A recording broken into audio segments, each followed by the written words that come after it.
Welcome back, everybody. It's me, Stevie Stroh, and I'm here for video number 7 in how to do and what to do with your Cocoa Pi.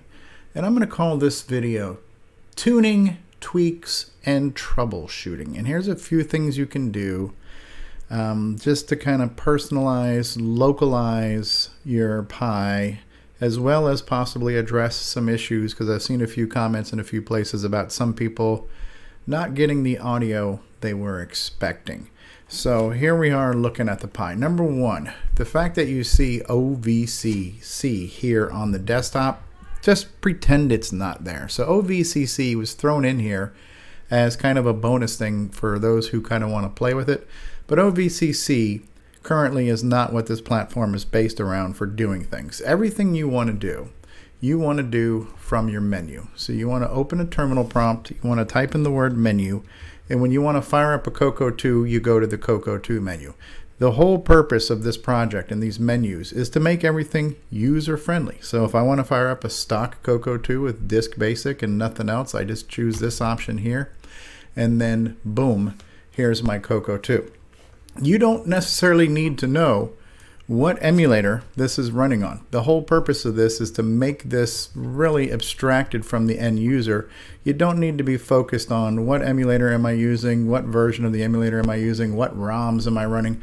All of that is done for you through menus, right? And so I'm going to just stretch this around a little bit.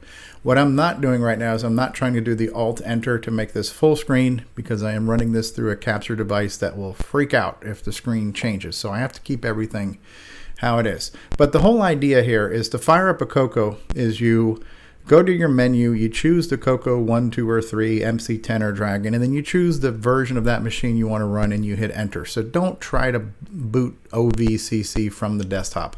It's there for those who want to experiment, but that's not what this project is trying to do. Now that I've said all that, let's get into some tuning and tweaking and troubleshooting, which is all going to be done from the utilities menu.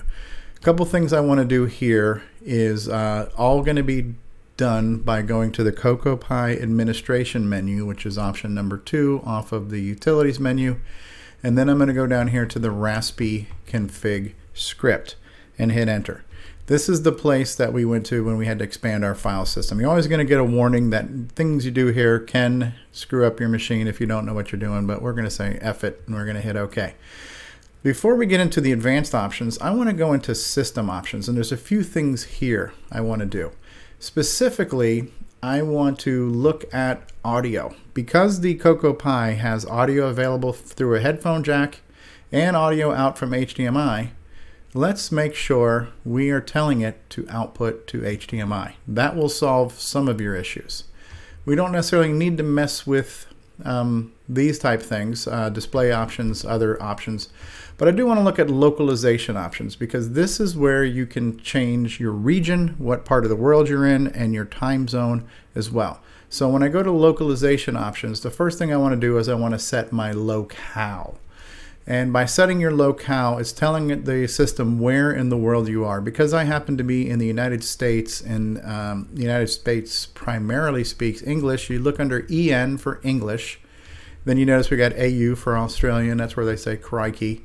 We got Denmark, we got Great Britain, we got other places like that. I don't even know where half of these other abbreviations are.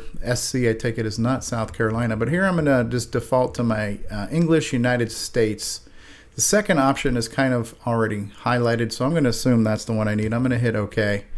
This is now highlighted again, and I'm just going to tab over here and hit OK. And that's kind of now set my locale to the United States English-speaking language. This will take a minute. Now I'm going to go into my localization options again, and now I'm going to choose my time zone.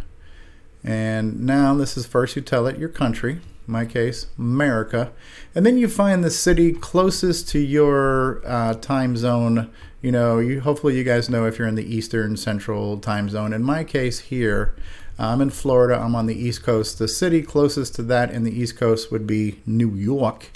So I'll hit New York, and then boom, that's all I have to do there. I want to see if there was one more thing in system options. I don't remember if this is where I can do my host name or not.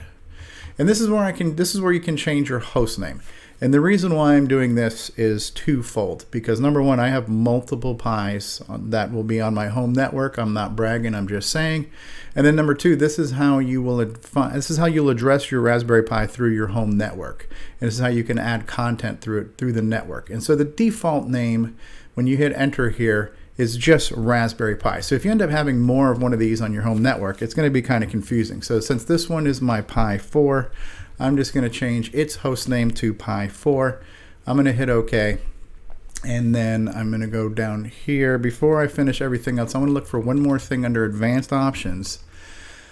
I wanted to see if there was another way to set audio. And this is, again, this is kind of checking your video output options. And then once again, if you wanted to enable the composite output, you could, but this is just verifying that we are stuck to our HDMI output, which is fine. Now I'm going to hit finish, and because I've changed my host name, now it's asking me if I want to reboot, and I'm going to go ahead and hit yes, and we're just going to let this thing reboot.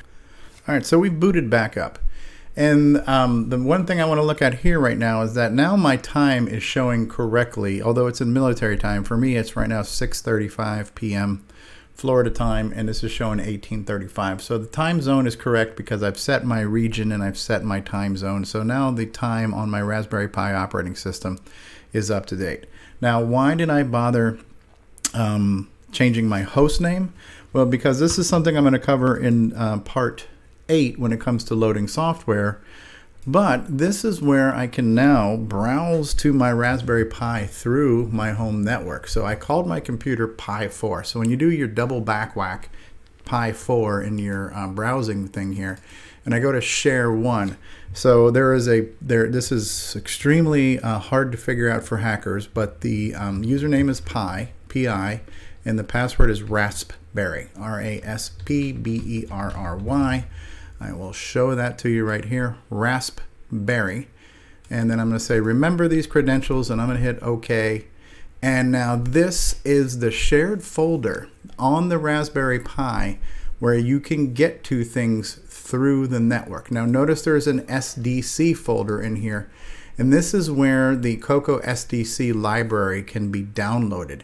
Now don't get excited when I say Coco SDC, because you cannot run the SDC Explorer and have that menu system within your emulated Coco, but the contents of that SDC image as available from the Color Computer Archive is going to be downloadable and playable on any of your emulated Cocos. So I just wanted to show you that there too. By changing the host name and browsing to this from my Windows PC, this is how I'm going to be able to add custom content to my Coco Pi. So hopefully you've enjoyed video number 7, tuning, tweaking, and troubleshooting, and very minor troubleshooting things you can look at in your utilities menu to possibly force your audio to go out over the HDMI versus the headphone jack, and hopefully that will help a few people out. Hopefully you're as excited about the Coco Pi as I'm excited about the Coco Pi, and I'm really looking forward to getting a few more videos out here and getting everybody up and running and just having a heck of a lot of fun running software on your emulated Cocos on your Coco Pi. Until that next video, I am Steve Strobridge, and Coco forever, people.